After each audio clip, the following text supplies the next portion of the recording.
Je vais te dire quelque chose qu'on ne devrait jamais avouer. Ce soir-là, je suis descendu dans un escape game qui n'existe sur aucun plan. Un ancien hôpital psychiatrique enfoui sous la ville. On m'avait dit que c'était expérimental, que les comédiens étaient trop impliqués, que c'était réservé aux gens qui n'ont peur de rien. Je voulais juste tester mes limites. J'aurais dû comprendre le premier signe. La porte métallique s'est refermée derrière moi sans que personne ne la touche. J'ai ri, un mécanisme sûrement. La première salle ressemblait à une chambre d'isolement. Muriaone, matelas au sol, ampoule qui grésille. Classique. Puis j'ai entendu des pas. Pas lourds, pas mécaniques. Des pas de quelqu'un qui ne voulait pas être entendu. J'ai cru que c'était un comédien. Alors j'ai joué le jeu. J'ai avancé dans le couloir. Le néon au plafond s'est éteint derrière moi, puis rallumé devant moi, comme s'il me suivait. J'ai senti l'air devenir plus froid, plus humide, comme si j'entrais dans un endroit qui n'avait pas respiré depuis des années. Une voix a murmuré derrière moi, « Tu n'aurais pas dû descendre ici. » Je me suis retourné. Personne. Juste l'ombre d'un lit renversé qui n'était pas là une seconde plus tôt. J'ai accéléré et la deuxième salle s'est ouverte toute seule. Une ancienne salle d'opération. Scalpels au sol, rideaux déchirés et au milieu un fauteuil d'examen avec quelqu'un assis dessus, la tête baissée, les doigts crispés sur les accoudoirs. Je me suis approché. J'ai dit « Hé, le jeu est presque trop réaliste. » La tête s'est levée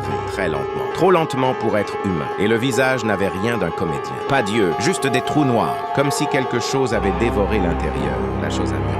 Tu étais le dernier à entrer, alors tu seras le dernier à sortir. Je me suis mis à courir. Les lumières explosaient derrière moi. Les portes claquaient. Le sol vibrait. Quelque chose me suivait, mais pas avec des pas. Avec des respirations. Trop proches. Juste derrière mon oreille. J'ai atteint la sortie. La seule porte ouverte. Quand je suis sorti, l'air était différent. Plus propre. Plus lumineux. J'étais dehors. En sécurité. C'est ce que je croyais jusqu'à ce que la porte se referme d'elle-même et qu'une voix murmure derrière moi. L'escape game commence maintenant. Et depuis chaque nuit, la lumière de ma chambre grésille, comme si quelque chose cherchait encore, ou j'essaye de me cacher. Si tu veux d'autres histoires que même les murs refusent de contenir, fais partie de ceux qui osent t'écouter jusqu'à la fin. Abonne-toi tant que les lumières sont encore allumées.